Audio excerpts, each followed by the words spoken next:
So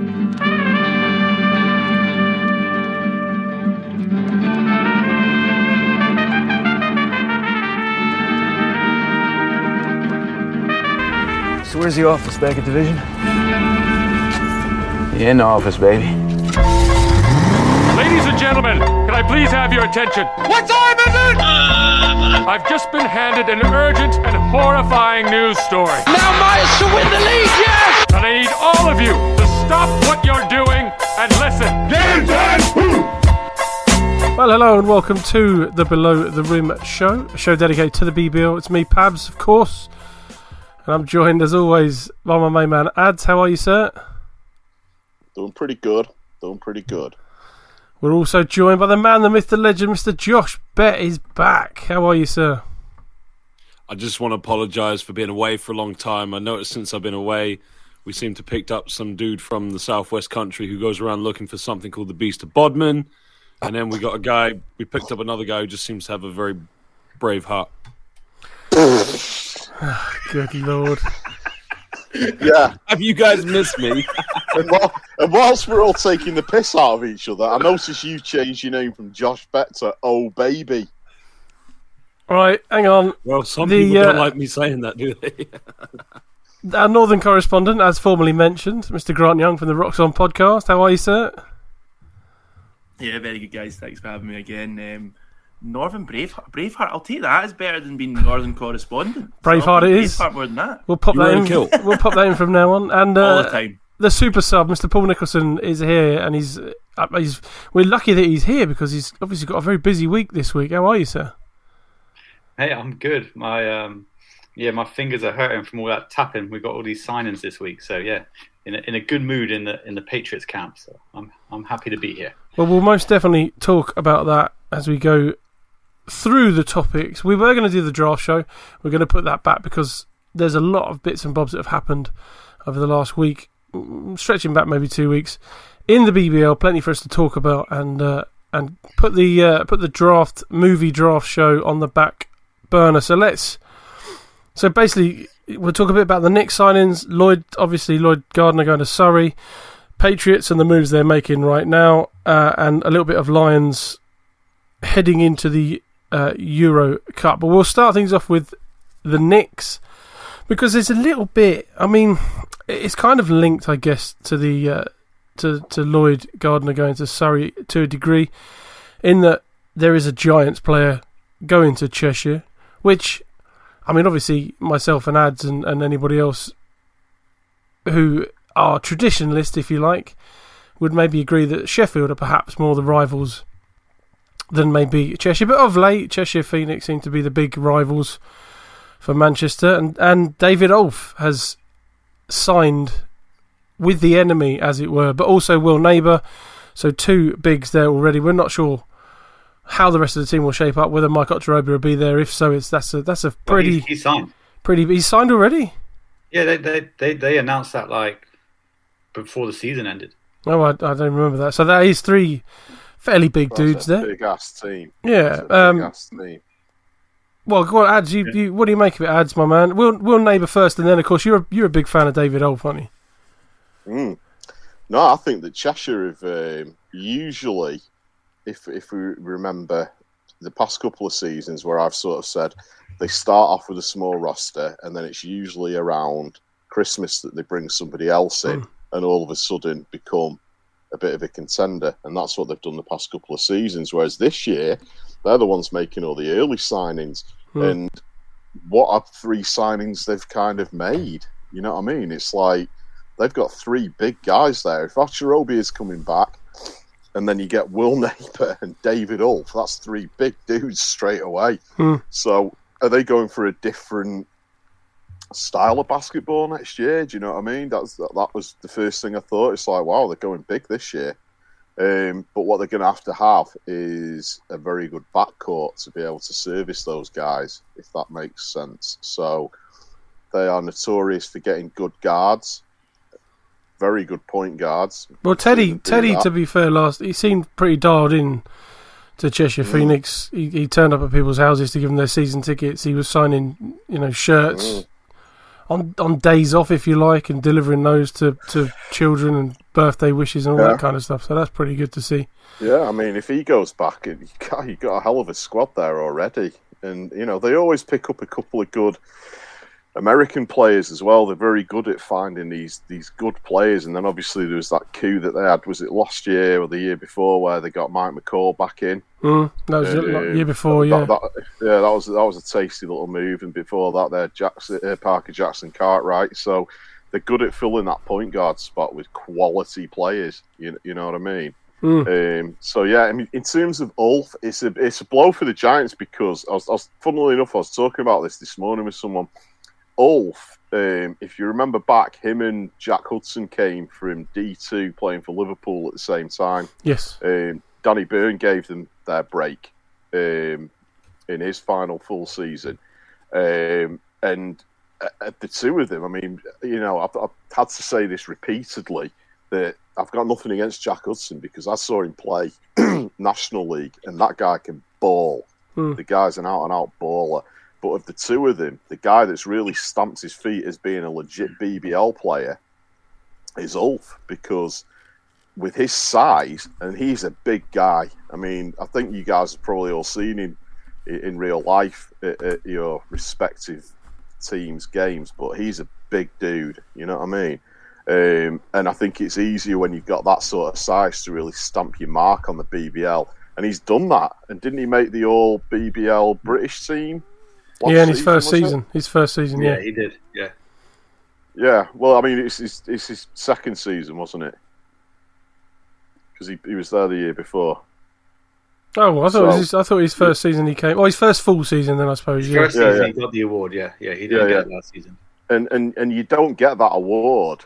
You know, it's not an award to take lightly. That's a big honour for him. Because you got to remember, 3 years ago he was in D2. Now he's all British BBL, and the guy's been playing great. You know, there's nobody. I've not seen him go up against anyone where he thought, yeah, he's a bit out of his depth here. Pound for pound, he can match anybody out there. And that little 1-2 punch that they've had going with him and Hudson, I've said this plenty of times. Those two play better when they're on the court together because they know each other's games inside out. So Jack plays better as the point guard when he knows that Ulf's out there because he just knows where he's going to be. So it's kind of sad that you're breaking up this little dynamic duo because they've been together for a long time. But what Jack's doing next year, I don't know. Not heard anything. In terms of him going to Cheshire, I don't know what his situation. I don't know whether he moved to Manchester or he still lives in Liverpool. But obviously, he's a Scouser, so it means he's a lot closer to home if he's playing at Cheshire. The commute to Manchester, if he didn't move up here, is going to be a lot less. I think that his work, because he works full time, is more out that way. I want to say, so it makes a lot of sense for him personally. Okay, now I'm sure we'll get to it later down the line. So I'll stop with the Cheshire thing now, and we'll come back to it. But I'm sure that a lot of it has got to do with the fact that the wheels on the bus are falling off. Well, indeed, we'll cross that bridge probably more on the next topic. But it is, like you say, it is related. Josh, my man, three big guys like that. Is there going to be a positional issue? Because obviously you called it with the Lions last season. I think it was when they had Ali Hodzic and all these post players blocking up the lane. Is this going to be a problem? Cheshire is a strange team because here's the thing that really saved their season last year was the fact they won the trophy, and they won the trophy against a Lions team that would just they were in a shambles. Two coaches at that point. I mean, they hadn't reached their third coach because they were still with James Vera or Steve Vera, one or two. I can't remember at the time. Morale was bad. Players coming in and out. So Cheshire did well to win, but they were lucky that they met the Lions. If they met the Riders, no chance they were winning the trophy final, and they wouldn't have had anything to look back up and said, well, it was a good season. Look at the amount of people they brought in last season. Teddy Okoreya for Kyle Best, Jules Dangakodo. So there was already at one point a plethora of backcourt players, and it didn't work out. Jules Dangakodo ended up leading. Then they bring in Ben Mockford. They're like a bag of rebels. When they're good, they're good. But when they're bad, I mean, they're not. They're bad, and that will probably upset my mate James, who is the GM there. James, respect to you, but I've got to obviously say that as it is. So I don't know. I mean, I've had a lot of friends that have played for the Phoenix. They've had nothing but good things to say about the club. I also know people that have had, in its professional basketball, people have had different experiences. I can't tell you with Cheshire Phoenix because, as Adam said, you talk about it being a small squad. I just say, it's not a case where they start slow, they finish well. I just think that they're a roller coaster. They go through ups and then they go through lows. That's all I'll say.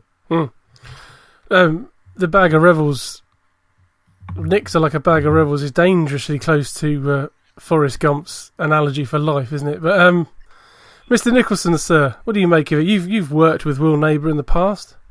Worked with Will, worked with Mike. David seems a good, solid player. I'm not overly fussed right now because one of either David or Mike's going to be a rotation guy. One starting, which will be Mike. Both will come off the bench. There's no way he's going to re-sign Mike that early on a multi-year deal. Yeah, not starting. Not starting. Will Neighbour, on his day, is an absolute killer. But problem is, he doesn't have his day consistently enough because of injuries. And I love Will to bits. I think he's a great player. Spreads the floor for any team he plays for. When you get the best out of Will, he is dangerous as hell. So they've got a starting 5 player, a rotation 5-man, and a starting 4. It's cool. It's fine. It's good business. Then obviously you got 5 Americans still to fit in, so they're not going to bring in any more 5 men. So the 5 Americans are probably going to be 2 guards. They're going to be a stretch 3 or 4 or whatever. They'll play fast with the guards, and there you go. They got their 2 British bigs that they'll rotate. I haven't really looked too much into it other than that. It's standard.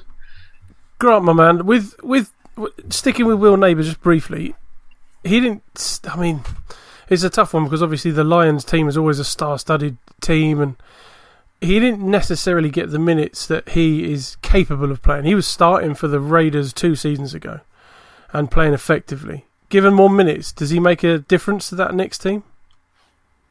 Yeah, he's got to. You think there's so many times wherever he's been, he's killed teams from being able to stretch the floor. But it's his consistency that's always been a struggle. So if he's going to be more loved by Cheshire and get the minutes and hopefully stays fit, he's only going to be good for them. And seen him many times shooting from all sorts of places, scoring big buckets against Glasgow many a time that you think you want him in your squad fit. And if he needs to come, if he's coming off the bench as 6th, 7th man, that's a good team. But I think Paul nailed it when he said that Phoenix are recruiting early, but is it really a massive change in what they've done the last few years? They've always, even going back to CJ Getty's, they've always had a big guy in the middle. They seem to just be doing their business early. Absolutely, and this is the other thing as well I wanted to say about it is that, like Ad said right at the beginning, Knicks usually add players. They make a bigger deal out of adding their players just before Christmas.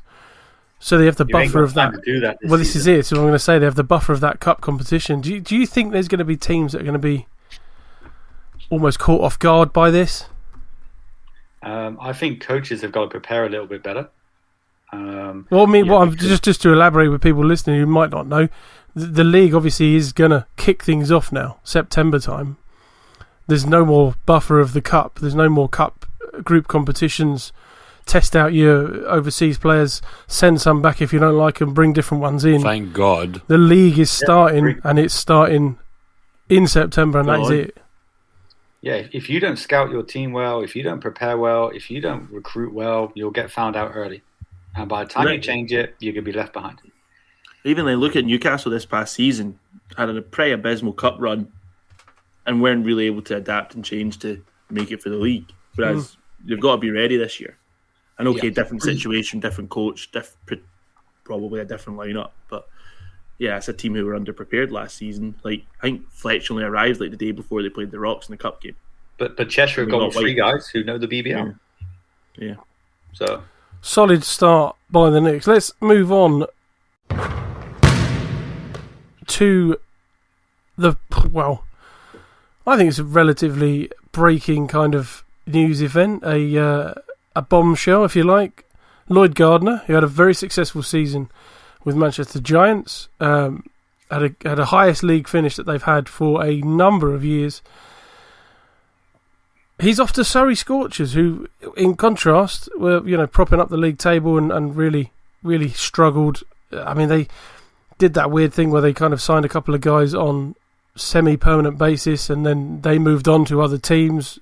Andrew Lawrence was a huge loss due to injury as well. That's a completely different team if he's fit. Lots of players coming in and out of that squad, and not a great season. But Lloyd Gardner, evidently, is the man who's going to sort that out. But it's more of an impact going the other way, if you like. He's obviously leaving Manchester. This could be telling us to exactly what's maybe going on there, or exactly what Lloyd Gardner is looking for in his new team. We'll leave ads till last on this one. Can I drop something in and sit back and watch what happens? In a sec. Let's go with Grant first.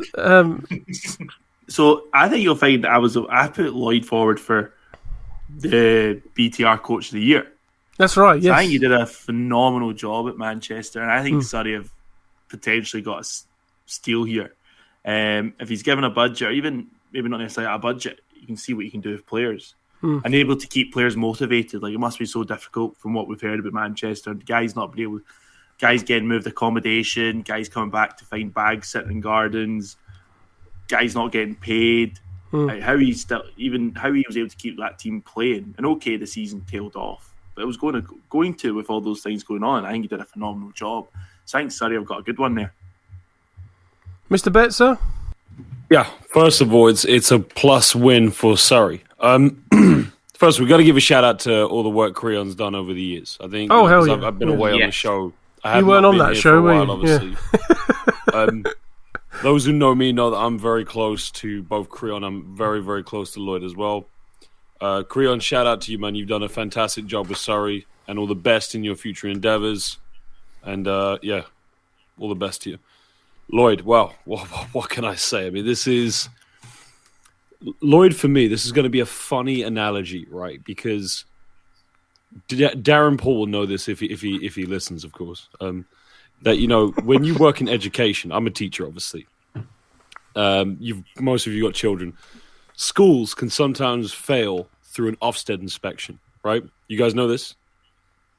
Yeah. No, 100%. Yeah. Okay. So when a school fails Ofsted the first time, essentially gets put in special measures until it gets taken out. And sometimes you get these different principals, these high school principals, their leadership, that they are specifically hired to get schools out of trouble.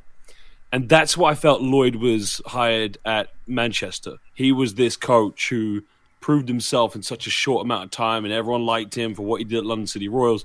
And he goes to Manchester and takes over from a franchise that had just been, dwindling for many years. Just complete capitulation. And what do? He gets him to a BBL Cup final. He gets him into the playoffs for the first time. This opportunity for Lloyd at Surrey is massive because from what I've been told, the club is looking to be more competitive. So I think it's less going to be about, can Lloyd save this franchise? It's more opposed, he's going to be here for the long run. What are going to be the goals that he can set? How far can he take Surrey? Because you got to remember as well, as the league is starting to get more and more popular, eyes outside the UK are starting to see the value of British basketball. Yes. And if your team is becoming successful, then my word, that's going to attract, who knows, sponsors, investors. What I'll say about Lloyd Gardner is he is not your traditional British basketball coach. We're talking about a man who chronically watches international basketball. And myself, I always say to kids who are players, again, I go back to my teaching that if you want to be a great basketball player, you have to watch basketball. And when I say that, you don't watch NBA basketball because NBA basketball is about the gods of basketball players that make it to the very highest level of their talent. But international basketball, especially European basketball, that's where you learn. That's the tactics. That's where you learn more about the game because we play those similar rules. Lloyd is non-stop for the last 20 years. Because remember, he's a commentator too. He's commentated FIBA. He's commentated EuroLeague. We're talking about a very well-respected basketball person within the UK, but also he's respected internationally as well. I think he's He knows how to relate to players. He worked many years at Barking Abbey.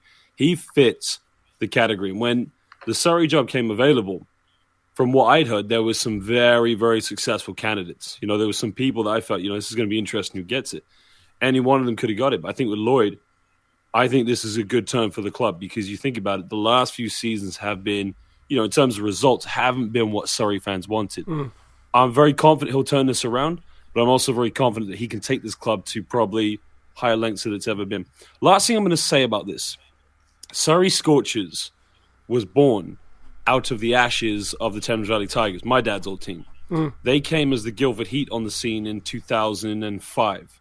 So this Paul James was actually the coach the first few seasons before. Then it was Chad McKnight, and then Creon came in the 2010-11 season. 2 years, it was a bit of a shambles under the rebrand of Surrey United. That was a really bad time in the club's history. Don't want to remember. So this really is the first time in this basketball club's franchise that they've actually had to properly go out and, look for a coach. Because you think about it, it's either been PJ, it was Chad McKnight, it was Creon, and then it was the 2 years under Jack Majes. This is the first time they've really had to say, look, we need to find a coach who's going to take this professional organization to a new level. Go on then, Mr. Nicholson. So I completely agree with Josh. I'm disappointed with what happened with Creon. I think they've got a good coach coming in, very good coach coming in. I'm disappointed with the same thing that I was disappointed with Surrey. I'm going through Manchester's social media right now. Enjoy that. Their coach leaving. Enjoy that. They've been on the fan page, Paul. It's a bit tumbleweed, isn't it? They said thank you to Davidoff. They announced the revamped format. They've talked about the ambassador program, and they've announced season tickets. And it was the same with Surrey and Creon. I think it's poor. I just think it's poor. I think it shows a lack of respect. Well, let's. But are there things going on that we're not aware of right now? I mean, it's a case of. Yeah, but you bite your tongue and you say thank you. Oh yeah, Adam, here he comes. I'm not going to hear the jump on the bandwagon and stuff, but I'm saying. From what I'm hearing, there's a mass exodus of players. The coach has just left. I mean, is it a case the Giants are trying to figure things out? I mean, yeah, probably they should have done all this stuff. Yeah, someone's going to announce the coach. Let me say something. Let me go on, lads. Well, I'll tell you what the Giants have got to figure out, Josh. Yeah, I probably know what you're going to say, but go on. How they are going to remain a basketball club in the BTR. Yeah, that's where I was going. My point. That's exactly where I was going, Adam. And I'm not going to pussyfoot around. You know me. I will say it as I see it and as I hear it, okay? But I wish to refer back to 2.5 years ago when a lot of fans on their social media were getting on my back. Oh, why are you being so negative? Why have you got it in for Jamie? And it's for this very reason, okay? Because that club is right in it, financially and otherwise, okay? In terms of Lloyd, I'm made up for Lloyd. And I'll tell you why I made up for him, because he gets to move back down south and he's going to be nearer to home, near his family. He doesn't have to uproot his family to Manchester. He's got an opportunity to do a lot of what Paul said, where he kind of came in, you said, he came in as a bit of a fixer to kind of fix a broken team. And he did it. And he did very well with it. He got them into the first final in God knows how long. He got them into the playoffs for the first time since very, very early on in the franchise coming back. Because what people forget is that there's this myth that goes around that the Giants have never made the playoffs since they reformed. It's nonsense because they did. They did it when they had the all-British team. Because Jeff Jones was coaching, wasn't he? Yeah, and James and Callum and Tintin Watts and all those guys took him to the playoffs. Okay, so that actually happened. Lloyd comes in and immediately things change around. The spirit of the team goes up. They start winning games. It's fair to say that without him you don't get Dan Clark, do you, really? Exactly. And without him you don't get I want to say guys like Will Saunders, and a lot of the British guys that played as well are there because they think, right, okay, it's Lloyd Gardner. Okay, he's a good guy. Apart from being a good coach, Lloyd's a good guy. I don't know him anywhere near as well as you do, Josh. But in the chats that I've had with him, he's just a nice guy. Very humble, very professional. I like him. And I think that this move for him to Surrey is a great move, personally and professionally. I'm not going to start going on about Creon and all that lot, because, again, respect to Creon and everything like that, but it's not going to change the fact that he's gone. That position was available and it's now been filled. I think that they've given the job to the right guy for the job, and he's going to be instrumental in turning things around for Surrey, because last year was a bad year. Like we said, where he goes, good players will go. But in terms of the Giants, you sort of, the rumours are there. It's not, me starting a rumour. It's, I have my ear to the ground. I hear stuff in weird places. Players aren't getting paid on time. The coaches aren't getting paid on time. They're behind with the rent at Bellevue. They're not paying the accommodation for the players. They're not paying this, that, and the other. The money is running out. And it's what I referred back to 2.5 years ago when it all started, where I was like, all right, let's just leave it for 2 years and see where it's at. And here's where it's at. That club's right in it at the moment. I'm telling you now. Yeah? And the big problem that they've got is the man at the top of the tree, the chief excitement officers, doesn't really know his arse from his elbow. And he's out of his depth. I'm telling you now. Can we take this back to what I'm not... The thing what Paul said is, Paul was disappointed by the fact that the Giants had... I was just getting onto that. Yeah, no, but the thing I'm saying is I wanted to end it up with, we don't know if there was a private message there. So again, it's like...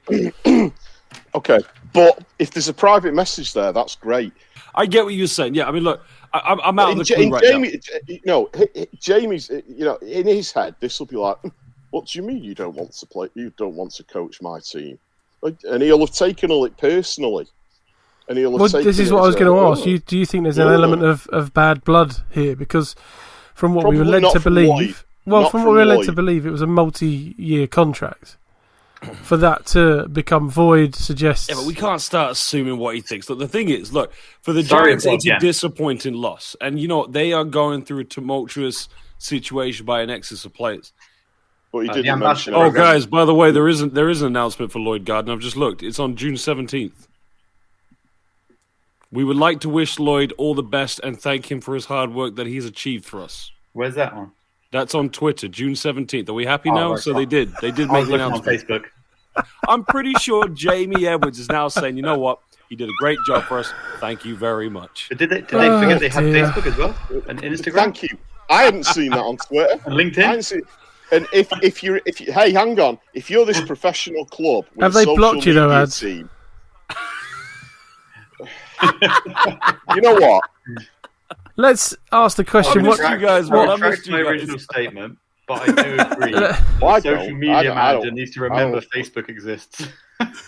Listen, let's ask a question. Let's ask the simple question. At this stage, Jamie Edwards, Giants have made CEO of the year, by the way.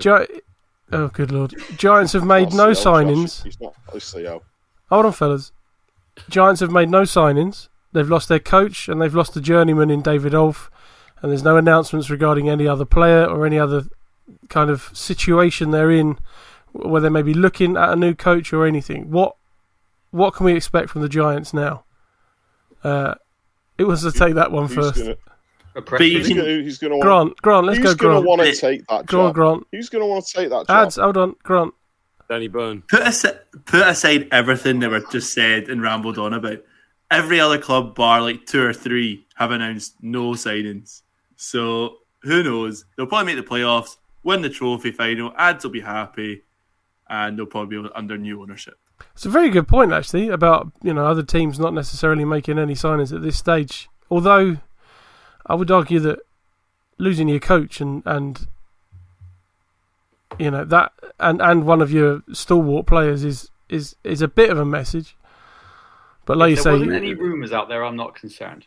This is the problem, isn't it? Yeah. That makes me concerned. Yeah. Josh, anything to say on this before we move to Ads and then move on? Is this about the Giants' new head coach? Go on, is it on Twitter? Who is it? No, sorry, because I was just looking I was just retweeting the tweet to make an announcement that was the debate. Wait, did you say, what was the question, sorry, that you asked? What's next for the Giants? Bring back Danny Byrne. You above all people don't want that to happen. Bring back Burn. If that happens... Bring back the Burn. This is the biggest turnaround on any show we've ever had by Josh Peck.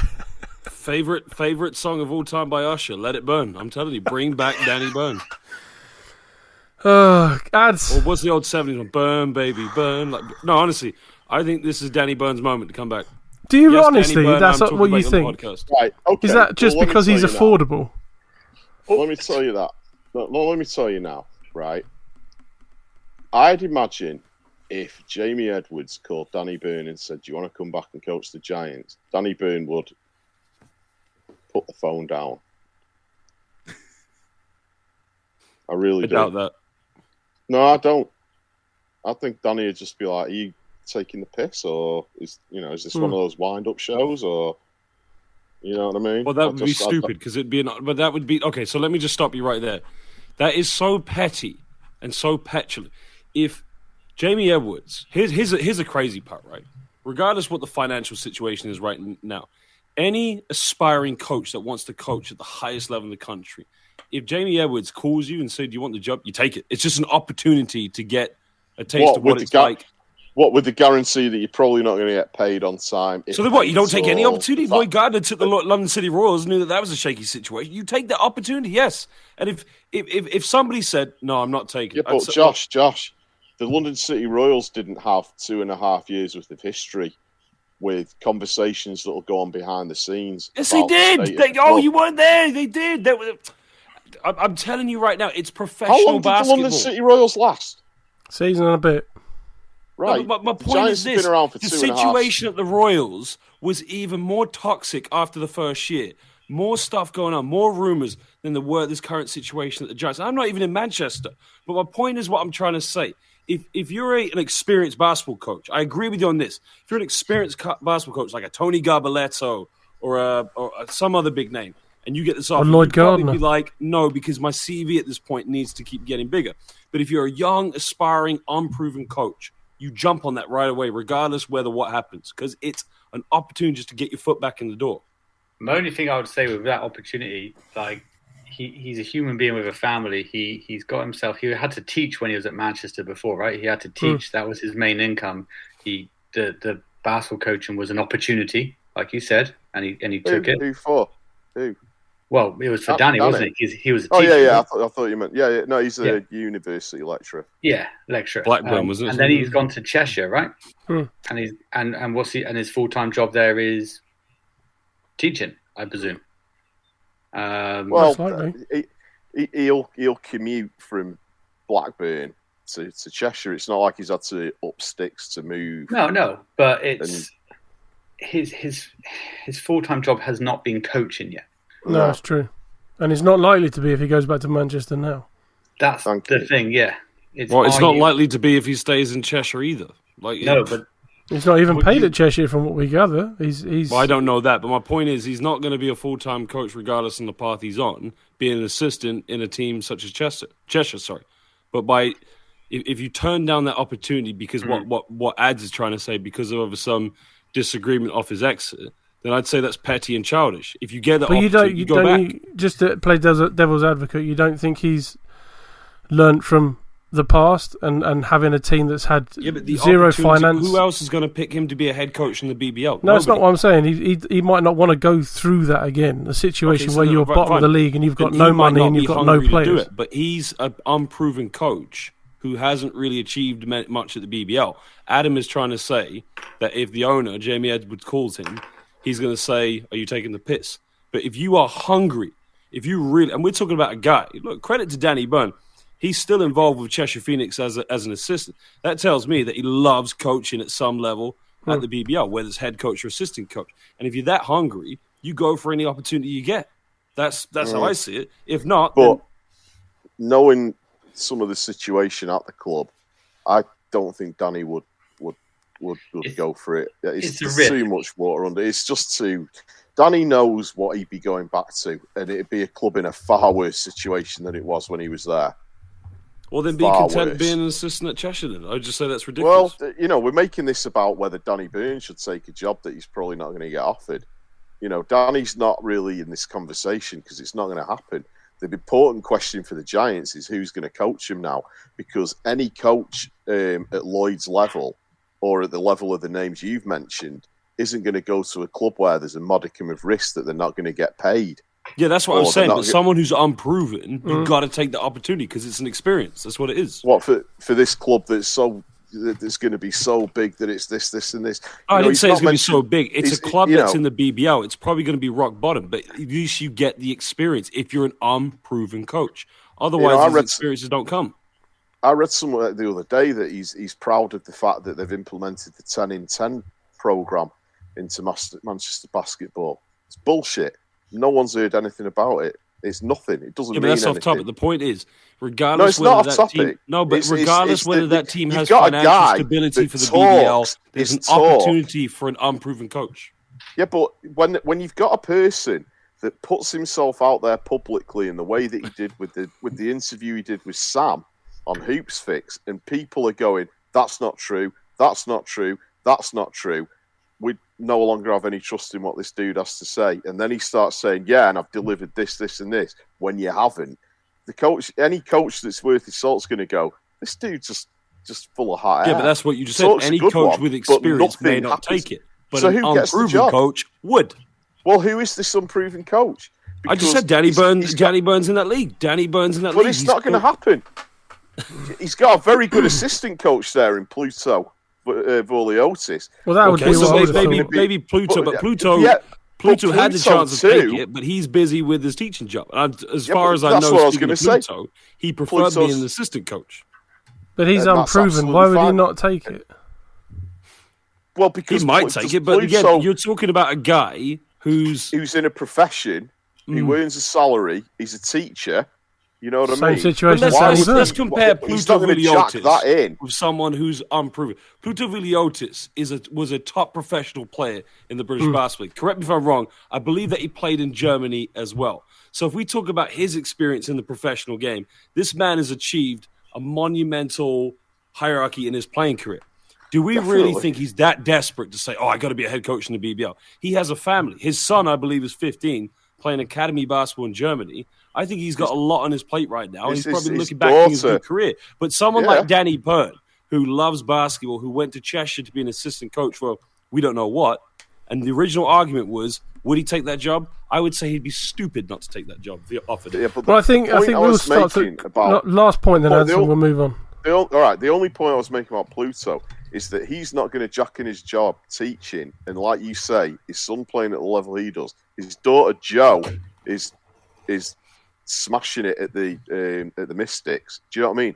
This is a busy guy with a full-time job who isn't necessarily in a position to take the biggest punt in the world by jacking his job in and trusting what Jamie Edwards offers him as a package financially. Yeah, so we agree that he wasn't going to take it. Where this head coach comes from, I cannot, for the life of me, think who is going to be in line to take that job as head coach. Gregan Pofu.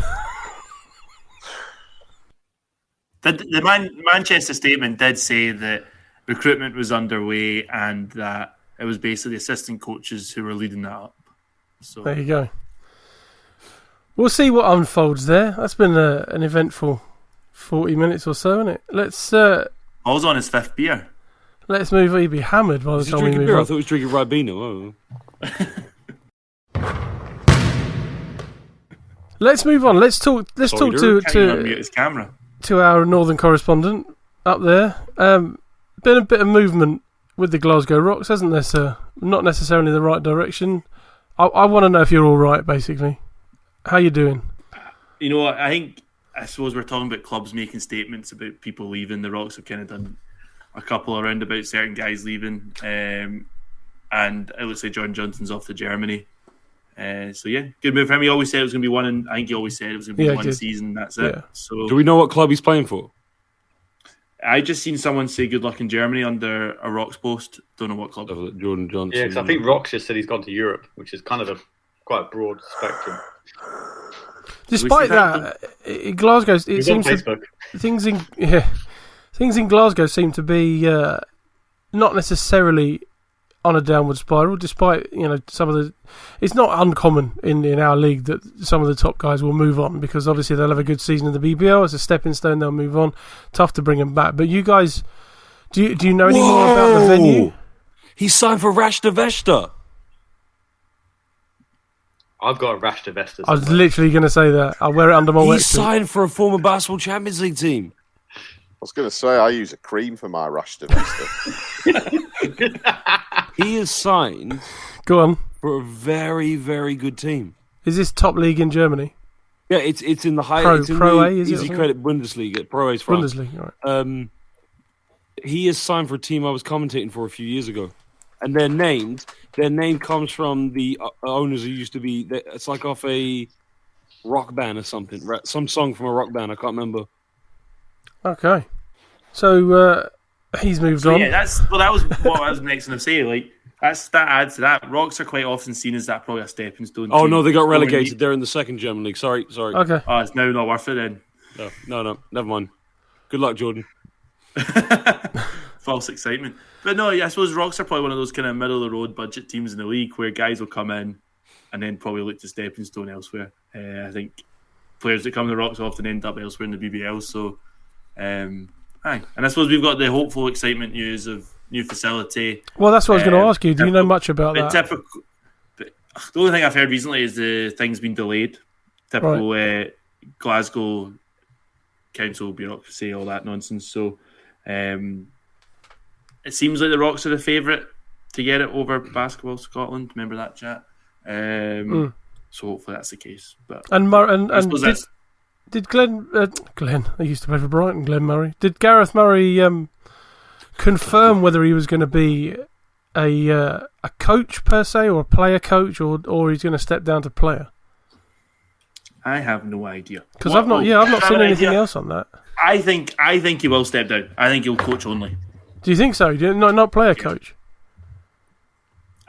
I think he'll be one of these guys that he'll suit up to play, but not play. But it's just interesting to see how things go. Especially now with being allowed 5 Americans. Yes. I think you also saw the increase in role and increase of production out of Fraser Malcolm. Yeah, he was great. So he finished the season superbly. So I reckon with those two things, that extra American spot and that Fraser Malcolm's improvement, unless he's going to play as a rotational 4-man, where is he going to go? Ali Fraser's the one I keep looking to see if he's re-signed with the Rocks or what he's doing. Was Gareth Murray in the GB? No. Selection? Not this time round. That's interesting when it comes to when you're talking about playing or coaching. Yeah, that does. Well, he's normally he's been in the last first name on the sheet. 2-3 years worth, yeah. Yeah. Ali Fraser, I reckon he'll give it one more. That injury and he played on through being hurt. Like he had one of his best games when he was hurt. But I think he's great. He's a great talent, and he's what a player, and that's not even using up an overseas position. If you see what I mean, he's a top level. Anyway, let's move on to Mr. Nicholson's area of expertise. Plymouth City Patriots have announced. Well, they announced on Saturday that they were retaining the services of the below-the-rim coach of the year, Coach Paul James, on a long-term deal. No specifics on that, just that it is a long-term deal. And at the same time announced that they would be making 7 player signings over the course of the next 7 days. We've had today, we're recording this on Monday, and the first signing obviously is a bit of a doozy. Antonio Williams is coming back and evidently has some unfinished business, and he's basically coming for the league, if you like. Let's talk about PJ first. We'll go to Josh Bett first for this. I know Mr. Nicholson's the man on this, but Josh, my man, you've known PJ for a number of years. What, having him at the helm of a club, what does that mean? What does that entail? What does that give you? Well, it's interesting because if you go back to his track record, remember, we're talking about a guy that used to be my dad's assistant and took over from the 97-98 season back at Thames Valley. Yep. Won them their first BBL Cup, and he was with them until they folded in 2005, and then they rebranded Guildford Heat, where he won the league, the trophy, and the playoffs. May have got one of those wrong. And they went into the ULEB as well, didn't they? That's correct, yeah, which is the current EuroCup, which the Lions are in. Yeah. Then he went to Worcester, moved on. Worcester had some troubles because they'd only just come into the British Basketball League, I think in 2000, either 6 or 7, one of those start the seasons. There was some trouble at that club. They weren't doing too well. They were aligned with the university where I went as a student. And by 2013-14, he won a double. He won the trophy and he'd won the playoff championship, beating Newcastle. The thing is, I mean, the guy wins wherever he goes. It's just proven. He knows the BBL. He's I believe he's the longest standing coach now, if I'm correct. Maybe you're right, yeah. Oh, maybe I'm wrong on that because I think Vince may have been coaching a little bit long. Well, Vince did some sabbatical years, yeah. So, PJ, it's interesting. When the Bow Global were in charge, to me, it looked like at one point that I felt what Plymouth Raiders had over the Lions was the proper infrastructure. You know, they had ownership that knew what it's like to run an international basketball team by owning Başakşehir in the Turkish Basketball Super League, also playing at FIBA EuroCup level, and having, you know, a BBL-proven excellent basketball coach. And I remember even saying to you, Pabs, like, trust me, Plymouth are going to dominate the BBL for quite some time if they've got the money and the infrastructure. Yep. The iceberg hits the Titanic, but those who make it out on the lifeboats are some of the players. And, you know, for Plymouth's saving grace, they did, you too, Paul, you know. Plymouth did the greatest thing by securing Paul James as head coach. And that was the biggest thing, because it's like, who's going to coach this team? If you got some, you know, there are some good basketball coaches in this country. There's a guy called Troy Cully in the Southwest who's an up-and-coming, really good basketball coach, good friend of mine. You know, he's a basketball brain. And I honestly thought someone like that would step in the frame. It'd be a great opportunity. But for them to keep Paul James, just said, this guy knows how to recruit players. He knows how to build that bond with players. It's interesting because I have a lot of debates with people that say to me that he is not an X's and O's coach. To me, that is the biggest load of shit ever, because that man is a basketball brain. He worked many years with my father when he was my dad's assistant and my dad was his assistant. They share things together. They talk quite often. And PJ, for me, you know, he is a very, very smart basketball coach. I know a lot of top players will say, well, he's a player's coach. He knows basketball. He knows the British Basketball League. And I think with the news that's coming out of Plymouth right now, I tell you, Paul, wherever you're going to be, whether it's going to be that Toys R Us warehouse that you're purchasing, whatever, or you stay in pavilions for a little bit, you better dust the cobwebs off the trophy case, because that's going to be fill up. They're knocking that building down. I'm just going to kind of mirror you a little bit here, Josh. PJ wants to win shit. Antonio Williams wants to win shit. Right? Those guys want to. I know there's a lot of things which can stand in their way. But those first two announcements to come out, that's tough. Like, they want to win stuff. And they will really freaking push to do it. Asma, man, what do you make of it? I'm buzzing that Antonio's coming back, because I think he was an absolutely sensational player. And the fact that he is coming back shows that there is a lot of ambition down there. And everything Paul's just said about PJ wanting to win, Antonio wanting to win, it all pieces together nicely for the continued growth and success of Plymouth City Patriots. I mean, I think on the end of season polls that you did, where we were doing like exec of the year, that I wasn't looking anywhere other than Plymouth, because to turn it around in the way they turned it around, and to do what they did gradually over the season, from a really tough start for them to getting right back into the mix by the end of the season was incredible. And, you know, any time that you retain your star player, you know that something good's going on at a club, don't you? You know, it's like you can think of the forfeit now for me, Josh Bet, but the chances of Tyreek Armstrong coming back to the Manchester Giants next year are pretty much zip. And if he does, then I'll do any forfeit you want. Whereas down there, your superstar player in Antonio Williams is coming back to do it all again under the great PJ. Good things are going to happen. I love it. I told you I'm a reformed Plymouth fan. reformed. We got 6 more signings to go, fellas. We got 6 more to go. Well, that's the other side of it, is the fact that there's 6 more to come in, obviously. This week. And well, yeah, that's true, actually, yeah, because that. Paul, do they have to learn the British national anthem when they sign at Plymouth? Yes, and then Is that just being patriotic, right? They need to crimp the pasty properly and understand the difference between a good and a bad cider. No rumours about the Lions, right? Because they'd just be lying, right? Yeah.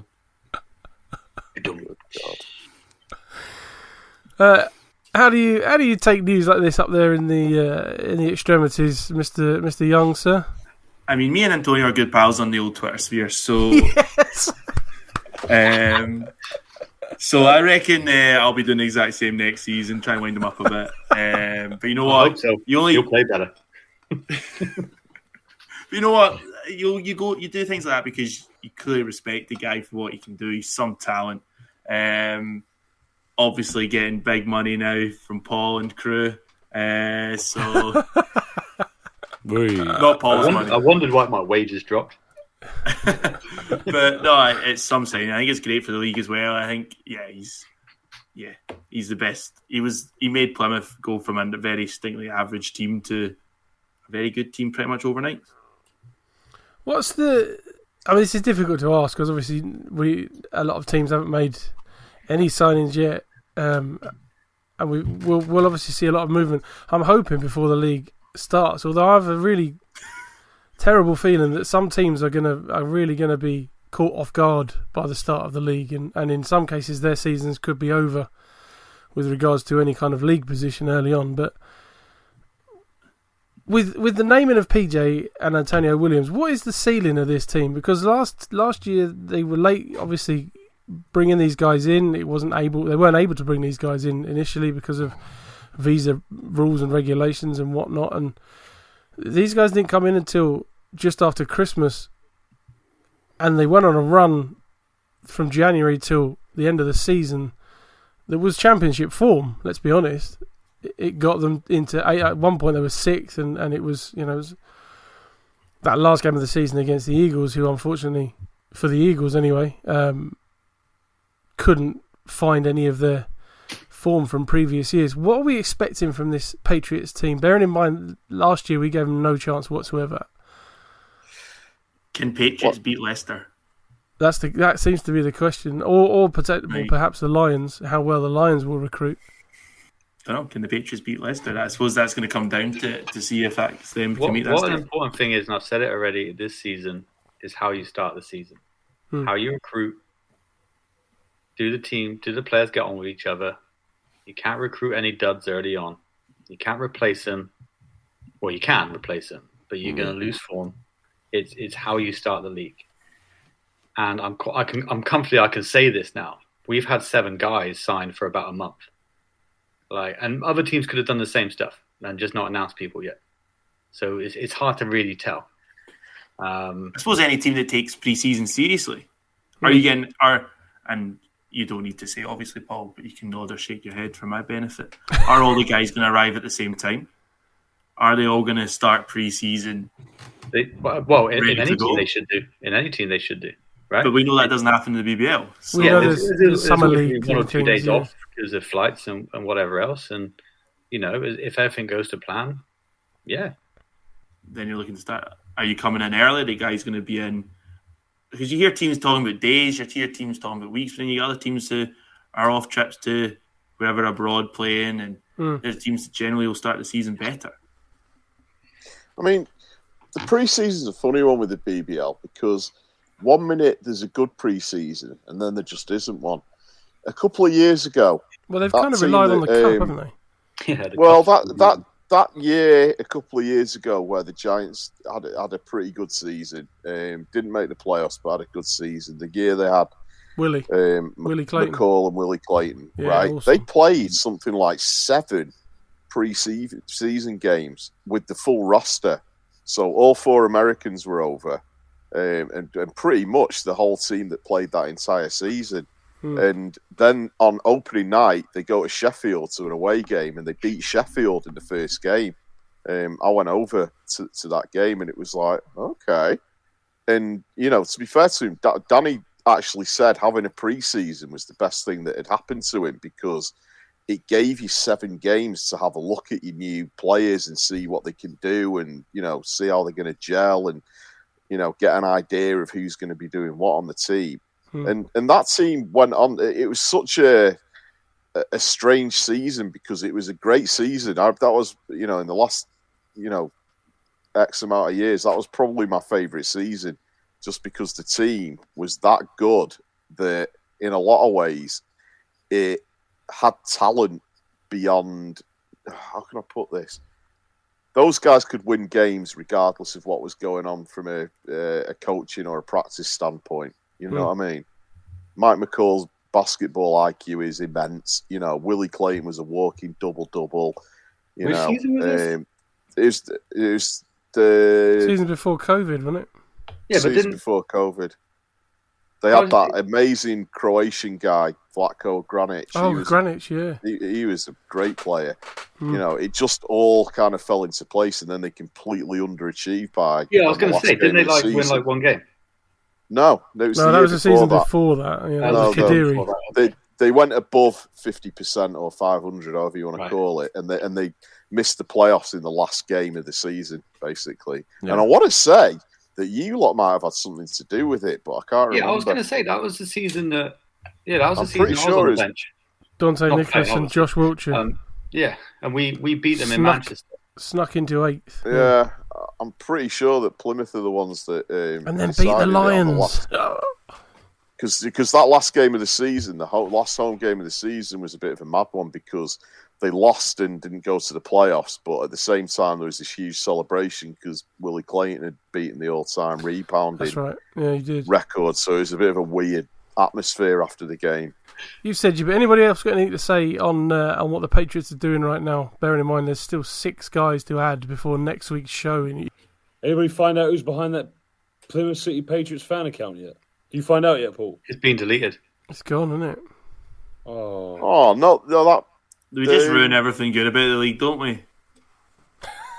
You know why it's probably been deleted, Paul? Because I reported it 10 times after it made fun of me for being fat. Yeah, I've did it times as well. How many times did you report it, Paul? I reported about 10 times. Yeah, trust me. Yeah, a few. This account had an infatuation with Paul Nichols. It was. Did he tweet Pizza Hut or something and tagged you in it? And they responded. I was tagged in every post to freaking. They're tweeting Nando's, flipping Uber. They all replied though. Nando's, Uber, and everybody replied. Yeah, and I'm like, oh, the Uber one was the best. I'm stuck in fucking Inverness or something. Yeah. And I believe I knew who it was anyway, but yeah. Next, if that account's been deleted next season, every team in the league's going to be like, oh shit! If someone crops up as the so and so fan page, just don't get involved. I got tagged in everything, man. Everything. I'm I don't even know what I've done. Did you ever make communication with them, though, Paul? What's that? Did you ever have dialogue with them? Mm-hmm. Early when it first appeared, I actually offered to work with the page to help promote it. I thought you were going to say you actually offered them out. And then it started making ridiculous tweets, and I just stepped away completely. Let's step away ourselves completely. All right, fellas, let's talk about London Lions' recent announcement to throw its hat in the ring for the EuroCup. Obviously, BCL was their line into Europe and the qualifiers at the beginning of last season. Managed to bring in a number of high-profile players, a couple of guys, obviously, who only played in that competition, which is something I'm not a huge fan of, but evidently that is kind of the way to go. EuroCup potentially going to give them the same sort of situation, but obviously there's no BCL, no Europe Cup. What do we think of this, first of all? And in terms of standard-wise, from what I'm led to believe, it's not actually at this stage, it's not really a step up from what they've been playing in terms of BCL and Europe Cup. Sorry, it's not really a step up. I'm getting the impression that it's a sideways step, if that, you know. Yeah, but isn't it just kind of what they've qualified for? Because if they finished higher, then, or is that not the case? I don't know. Well, that was the other thing. It was the assumption that because they didn't finish high enough in the league, or they didn't achieve any playoff win, they didn't qualify in terms of BCL. That I'm not sure how that would sit with something like the Europe Cup, whether or not they could go straight into that competition. But even so, they've opted to go into a competition that, should they win it, gives them access to the Euro League. How do we feel? The reality is that the main thing? Do you team think in that's go on? Well, the British team in Europe, obviously, Leicester Riders have thrown their hat in the ring for the BCL. Yeah, but we haven't been announced. We haven't heard anything yet. No, we've yet to see that unfold. What do we think of the Lions in the Euro Cup? Ads, mate, does that excite you? I mean, anytime you've got a British team in any sort of European competition, you're happy, you know, because you know, we all want to get this league promoted as being relevant in European competition. So whether it's a side step, a backward step, an upward step, whatever, it's just good that there's BBL representation playing in any kind of European competition. You know, my knowledge of the way it all works with the Euro League stuff is a little bit off, and it sometimes really confuses me how it all comes together, who plays who and who gets into what and everything. It's like, what? I don't get it. Why can't you just, you know, make it more simple? But from a British Basketball League standpoint, I'm just glad that they're in Europe. I think that if we're talking about the Lions in Europe, controversially, I think that the priority that they should have as a franchise is trying to do everything they possibly can to keep that women's team together. Because there is a team that has got a chance to do something pretty special in Europe. So, do we know anything about them, whether or not the women's team is going back into BCL? Well, I mean, nobody really knows what's going on. I mean, Joe Leadham alluded to the fact that, you know, this was possibly not going to, she probably wasn't going to be back. You know, she's made it, you know, pretty clear in a couple of things that she said publicly that she might not be back. And, you know, what a blow that is. You know what I mean? For British basketball. That team last year that they had was that good that I believe that if they could have kept it completely together intact as it was, this year they'd have done even bigger things in Europe. But of course, yeah, you always improve, there's a lots of ifs, buts, and maybes. But if we're talking about the men's, you know, they haven't really done anything yet to warrant going, oh, actually, this could be a team that's going to contend at some point, like the women did. But bottom line of it is, I'm just glad that there's some BBL representation in European competition. Is all I've got. Paul, my man, you're nodding along.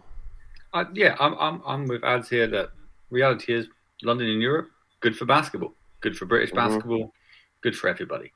Be great if Leicester were there too. Yeah, it'd be fantastic if Leicester was there as well. By the looks of it, they've got to do a rebuild, right? Because obviously all the coaching situation which happened in the season.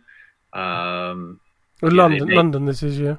London. They may keep hold of a couple of players. You know, if they can keep hold of some of the main guys, then that's good. But the thing is, with these players, they're high valued players, and BBL are 1-year contracts, and we'll see what happens. Will Neighbour's gone, so obviously he's not in their plans. So it'll be interesting to see what happens. Really, you know, will people return? Is there going to be a fresh new team? There's obviously going to be a fresh new coach. You know, I think it's great they're in Europe, and I hope they recruit correctly to be there. Grant, my man. Yeah, some of the other guys, I think it's great when you have more teams playing European competition. I would like them to concentrate and try and do better in the league. I think that's where they can't just pay their way into Europe as well or whatever. I need to do better on the floor than what they did last season. Will players stick around? Don't know. But yeah, overall, I suppose it's good for British basketball to have potentially two teams competing. Hopefully Leicester do the same. If they do, they do. If they don't, well, it's a bit disappointing. But on London, if they do it, can they do better than what they have done? Don't know. No one concerned at all. No one got any concerns. See, my main concern is that they go even further with the situation that obviously occurred last season. Is that a couple of the guys they bring in, Teague, for example, doesn't play in the BBL, and in that sense, the BBL becomes a secondary concern. Yeah, that's what I was meaning when I was saying concentrate in the league. I think if you have too many guys, like I had no idea. Obviously, Teague's a big name, but we didn't see him play in Glasgow. We didn't see him play in Plymouth. No, like he, in my opinion, didn't identify with the London Lions that we saw every week. It was what we saw on YouTube and You're Wednesday allowed night. 5 players now, 5 Americans, right? So that gives London a little bit of opportunity to bring Americans in who can play both, right? But I guess if you're going to compete in Europe, you need a squad to match it. Is there a limit to overseas players in Europe? Don't match up to the BBL. What can you do about it? Is there a limit to overseas players in the European competitions? I don't know. See, now the financial thing, obviously having Vince on when we did way back, a few months ago now, I think it was, or at least a month and a half, highlighting to us the simple fact that financially the Lions can't compete. Their roster that they cobble together, if you like, has a salary cap in mind, and that salary cap is less than one minor player's salary on these top European teams. We're talking about players on a team that are being paid a couple of million, rosters that are worth 10 to 15 to 20 million. That is impossible for a BBL team to cope with. So it concerns me that to compete, they're going to have to bring in potentially extra players. If they can play more Americans, for example, in the European competition, they may do that. They won't be playing in the BBL. They're also going to have to pay through the nose guys to help them compete and get to a situation where they're trying to win the competition. These guys won't be playing in the BBL either because their salary alone is going to be more than the salary cap in the BBL. And they've got to try and put more bums on seats to bring in some of that money. But that's the other thing, filling the comment box. If you're a money man, right, you need to. If you're going to spend money, you want to make money. I'm guessing the higher level of European competition you get in, the more external fans you're going to bring. You're going to bring in fans from the other teams. Well, this is the problem. I don't see how it translates to the. It's brilliant. I really want more teams in European competition, but the league needs to evolve with this. The league needs to say, right, the salary cap, we're going to raise it. Let's be honest, it's not going to affect everybody in the league because the salary cap is unattainable for some teams anyway, even as low as it is now. To suggest that the Lions are going to have, which I think is what possibly may happen, almost 2 separate squads, if you like. One for Europe and one for BBL is not good for the BBL. That's not what we want to see. This is where we need the league to kind of match what's going on. The other concern I've got is if they actually manage to get themselves into EuroLeague, I mean, we are going to be looking at 2 different teams. There's no way they're going to be, unless the league can move with the times and step up with the rest of Europe. And like we said, this isn't going to affect 95% of the rest of the teams in the BBL because they're not going to be striving for European competition in the same way the Lions can, and it's all financial. But it worries me a little bit that they could get into a situation where they're playing EuroLeague, let's say, and they don't even need to worry about the BBL, and that's when things will maybe start to slip in the BBL. I'm hopeful that that's not the plan, but the way things have run the last couple of years, it is a concern. It's a concern. I'm concerned anyway, even if no one else is. That this will become. I'm more excited that obviously the owners of London have had a season to kind of go, all right, let's figure this out, right? And every interview I hear and everything I hear about them, they seem like they're clued up. So if they're clued up, this next season should be big for London. Like, there should be no excuses realistically. But will it be big in the BBL? Should be. They own the BBL. But how? I don't. This is it. This is where I'm struggling. Where it translates. Let's say, for argument's sake, and there's nothing behind this whatsoever. But let's say they try and bring in some top British players to save on overseas players. Let's say they try and bring in someone like a Tariq Phillip, for example, who's a high level player, who's played BCL, top level, is highly sought after in his position. He's a great shooter. He's a tremendous defender. If they try and bring him in, they're going to have to pay him more than the salary cap. He's not going to be playing in the BBL. How is that good for the league? There's but you're kind of speaking if, buts, and maybes. There's ways around it. There must be if, buts, and maybes. But if they want to compete, this is the kind of salaries they're going to have to pay, and that's not going to wash in the league. No, they can afford to pay them, no doubt. It's a $1 billion company. I think there'll be ways. I think there'll be ways around it. I don't know how, but there has to be behind the scenes. That as a business, there's got to be ways around that stuff. Like because but you're the Patriots. You're a Patriots. One of the members of the back staff that's done an incredible job bringing in these guys that are coming in. If London turn around tomorrow and sign 2 guys for $250,000 a pop, and they're allowed to play in the BBL, are you not pissed off? Well, yeah, of course. So how's it good for the league?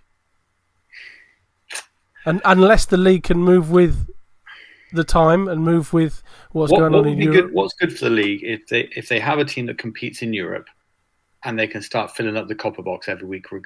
That's what's good for the league. I agree with that. Regardless of if they turn around and smack everybody else in the BBL, right?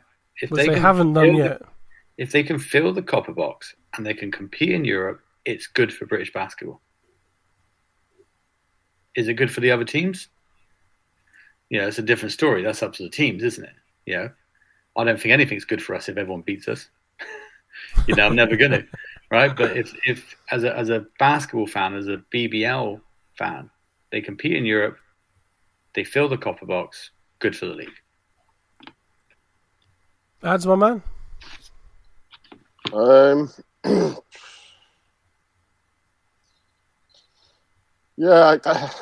I just think that if you are putting together a roster, you're putting a roster together to play in whatever is put before you. I don't believe in this putting a team together for playing in Europe and having a team to play domestically. I think if you're going to have a chance at doing what Paul's just said, in doing well in Europe and then keeping the copper box full, you've got to do that with the same 12 players from day dot.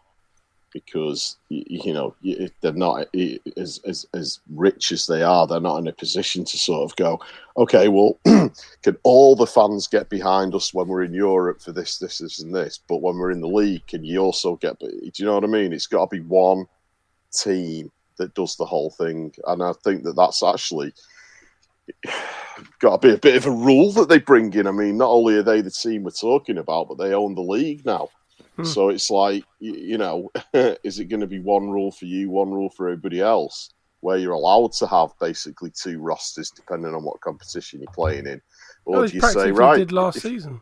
If you're going to play in Europe, then the team that you select is also got to be your team that plays in domestic, in the BBL as well. And, players obviously are going to have agents saying things like, well, my client wants to play in Europe.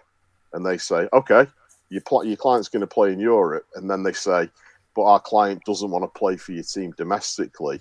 That's when you're going, well, ethically, you're going, well, sorry, that's not the deal. The deal is that we want your player, your client, to play for the London Lions domestically and in Europe. We don't want to piece together this team that goes out and does what they do in European competitions and then rebuild it for the domestic. I just don't think it's fair. But I don't think that's the issue. I think if a player's paid what his agent thinks he's worth or what he's worth, if a player's paid the right amount of money, he'll play in both competitions. It's the restrictions that he can't. Because if he plays in the league, they're over the salary cap. Well, then what's the point of owning a salary cap? Exactly. This is all I'll say. And Paul's just said that there's always a way. There is always a way. I don't know how. You're not going to hide $250,000 with coaching at schools, though, are you? That's a hell of a lot of coaching. But that's not necessarily how it's done. That's not necessarily how it's done. On paper they could, and this is. I'm telling you now, this is not. I don't want to disclaimer this. This is not something that I'm saying that 7-7 will do or thought about doing, but they could, if they wanted to, in theory, hire a player, stay within salary cap, and then actually pay the player a top up as an employee of 777 in another job role. It's been done before. But then, I see that. But then, how does that affect a top level pro who makes his name central league payment, doesn't it? Well, he makes his name on that's how, the way he plays, but also his salary level. If it's then announced he's only earning this season $50,000, that's not going to look good for him or his agent, regardless of where they hide the rest. Let's face it, agents are there for one reason. They're not there because they care greatly about the client they're representing. They're there for their cut. Is all they're interested in. True, but at the same time, a player's going to want to get paid what he's worth, and even if on paper it looks like he's getting less, other teams are going to look at that, and that's going to devalue it. Yeah, but if they can make it on paper that he earns more for his point of view, then I'm sure on paper they can make it that he earns this something. I don't think that'll be the problem. I think it will be a bit of a problem because if it's announced that he's earning X amount and it's not what he's worth, it's going to be much easier for him just to go to Europe and play for a team in Turkey or wherever. The only way to respond to that, Pabs, is the gauntlet that you're running if that's how you conduct your business. But then this isn't necessarily the team's issue. This is the league's issue. The league sets the salary cap, whether it's owned by the Lions or not. That hasn't changed. You're talking about a group of people that are setting the rules for the league, that are also wanting to put together a super team to play in Europe, and they own that as well. Which is another concern, isn't it?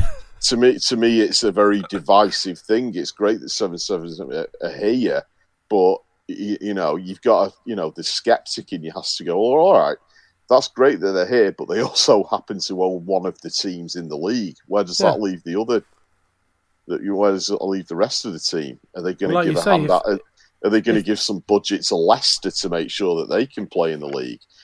And at the same time, if they're spending all this money on players to go into Europe, are they going to bail the Manchester Giants out of the financial hole that they're in at the moment? You know what I mean? It's almost like there's a lot of cakes being eaten here. But that doesn't add up either. If they've taken over the league, they've not changed the salary cap, yet they are trying to build a super team to go into Europe. That kind of it doesn't add up. I don't want to say it, but Cook Group scares, that kind of thing. Well, yeah, but the fact that we're having this conversation raises eyebrows, right? Hopefully. Because you're going, all right, well, the team that's wanting to compete in Europe owned by the same people that own the BBL. Do you know what I mean? And it's like, do they own the BBL because they're focusing on getting this one club into Europe? And is it part of their master plan to promote the BBL by doing that? Or, what is the motive? There's always a motive in business, right? Of course. To make money. So what are they trying to do? Are they trying to raise the stock of their investment with the team that they own or the league that they own as well?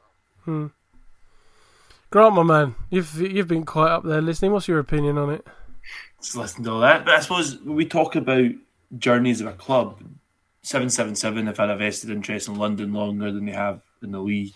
I think from a player point of view, I think you've got to have the players play for London in the BBL, but also represent in Europe. I do, however, think London is probably the one market where a lot of fans don't really care about that, as it's a night of something to do for a lot of people. Maybe London, maybe whereas Plymouth, they get really connected, and probably Glasgow and Manchester, Cheshire, everywhere else, maybe where it's a smaller market, get really connected with the players.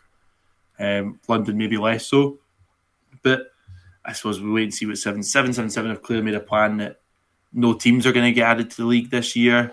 They've delayed everything to renew it for another year. So what does that say as well? Like, okay, it's probably salary cap and teams in the league is probably a number of things they're looking at that will be interesting come probably this time next year. Well, there's certainly no teams in the league. I've seen the statement that Gloucester put out, who are waiting to see what support they get. So, the focus is on the teams that are here. Well, there we are. I think that pretty much brings us to the end of the show. Ads, my man, thanks for coming on. You got anything to say before we go? Yeah, it's my birthday today. None of you jackasses Shut up! Yeah, thanks. It's your birthday. Well, you should have started the show with that, not ended the show with that. Happy birthday, old boy. I wanted to see if any of you knew and cared. No clue, mate. How would we know if clue. you didn't tell me, mate? Yeah, how are we supposed to guess? It's not in my calendar. See it on social media. Can you? Mate, I didn't even see the flipping Manchester announcement about the head coach. I can see your birthday. The Giants must have forgot to put it across their front page of their website that it's on. You don't get a happy birthday image from them, no? Oh, no, I don't get a signed birthday card and a cake, no. What about the golden basketball? Are you 44 now, then? Yeah, man. Good. Join the club. Yay. Yeah, man. Well, happy birthday, mate. Did you? I was going to say, have you gone out, but you're here doing this, and it's 10:30. You going out after this? What do you think? I'm going outside to put the bins out. Did you? Oh, as is tomorrow night. Did you have a cake at least? Yes, I had a cake. It was very nice. Bloody good. Yeah. Well You played, seem really sir. excited about someone who's celebrating a birthday, to be honest with you. Mate, they lose. Guy was out all weekend partying, probably. You lose all excitement when you get past 40. Nah, not bothered. Well, happy birthday, mate. Genuinely. Don't even know why I brought it up, to be honest. It's like Eeyore, isn't he? Yeah. Everything's shit. Well, you can see this as well, listeners. He's sat practically in the dark as well. It's very sad. It's a very sad little screen corner there for Ads. Puffing on his East. Puffing on his E-fag. Yeah. No, all kidding aside though, yesterday I had a pretty spectacular day in that I commentated the 4 games at the Basketball England Aspire program. Nice. Yeah, I don't know if you guys have heard of it. I used to coach it. It's a great place. It's like a bit of an all-star weekend for sort of like the best of the kids at under 13 and under 15. And God, nice. Did I see some talented players. I mean, you're watching these games going, we are literally sat now watching the future of British basketball. You know, we don't know who yet, but we are watching the kids that are going to be representing GB in a few years' time. You know, and some of them are scary good, like scary good. You're talking kids that are 14 that are already 6'8" and just dominate. You know what I mean? It's when Josh was talking about Troy Cully earlier. Josh was talking about Troy Cully. Me and him were head and assistant coach on various tournaments at Aspire. So yeah, this. Well, Troy's Josh said something about him being in the South East. As far as I know, Troy's at Myerscough. Yeah, he used to. He was from Torbay originally. Oh, okay. So previous to Myerscough, he was down. Yeah. So he coached at Torbay, and then he coached Southwest England. We went on a few trips abroad together. Yeah, because Troy's perhaps one of Troy's coaching staff up there is Mike Bernard. Remember him? No way. Played for Big Mike. He played for Giants and had a very successful European career. And James Jones is on the coaching staff there now as well. Nice. Yeah. Hey, good lad. Great coach. And I might add that 23 members of the Manchester Magic and Mystics were represented at the Aspire finals yesterday. Fantastic. Yeah. Is your daughter up to that standard yet? No, she's a little too young just yet for it. But there was a couple of girls that are in her team setup playing, so she was there cheering her friends along. It was good stuff. It was a good old day. Good. Well, we look out for her when she gets when she's playing for the Mystics. Yeah, man. Josh, my man, thank you for sticking around. Thanks for coming on. It's been good to have you back. Wasn't I supposed to leave the show basically? Well, you went 0.30. That's good enough. I'm back, guys. I was on the toilet for a long time, I thought you'd gone home. Thanks for... He's at home. Yep. Thanks for coming on, though, Josh, my man. Anything to add before we move on? Happy birthday, you miserable bastard. Thank you very much. We'll have to meet up for McDonald's in Leicester again. Should we just drive to the McDonald's in Leicester this weekend just for a piss take? That would be amazing. Yeah. You can freak the locals out again, Josh. Do you support the Leicester Riders? This is Paul and Grant. This is legit what happened. It's like midnight, and we're sat in McDonald's. And he's going up to randoms, going, "Are you a Leicester Riders fan?" And they're like terrified in their Leicester kits, going, "Full Leicester kits. Why? Yeah, why? No reason." What, they were wearing Riders kit as well? Yeah. Babs, is this still recorded? Because I was going to give you all some insight on the current situation. Well, we'll do that in a sec. Well, thanks, Josh, for coming on. Mr. Nicholson, sir, thanks for joining us.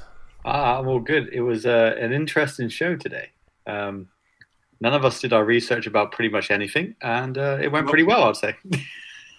How dare you? How dare you? This show is the pinnacle of BBL chat. Chatty, bang, but sorry, it's got a bit Alan Partridge. Banter. It's got a bit Alan Partridge, isn't it? Grant, mate, thanks for coming on. Man, I got lost a few times tonight. You guys talk a lot. Nah, that was good. Enjoyed that. I learned a lot as well. Brilliant. You missed the word out, Grant. You missed the word out. You guys talk a lot of shit, I think is what you're meaning to say. Right, that'll do it from us. Love it. Thank you very much for being on, chaps. Thanks for listening at home. We'll be back next week, possibly with the movie draft. Depends what happens next week. Obviously, we've got to probably have another 6 players to announce in terms of the Patriots. Definitely another 6 players. There we are. Until then, to troll each and every one of them next until next week, take it easy. We'll speak to you soon. Hey.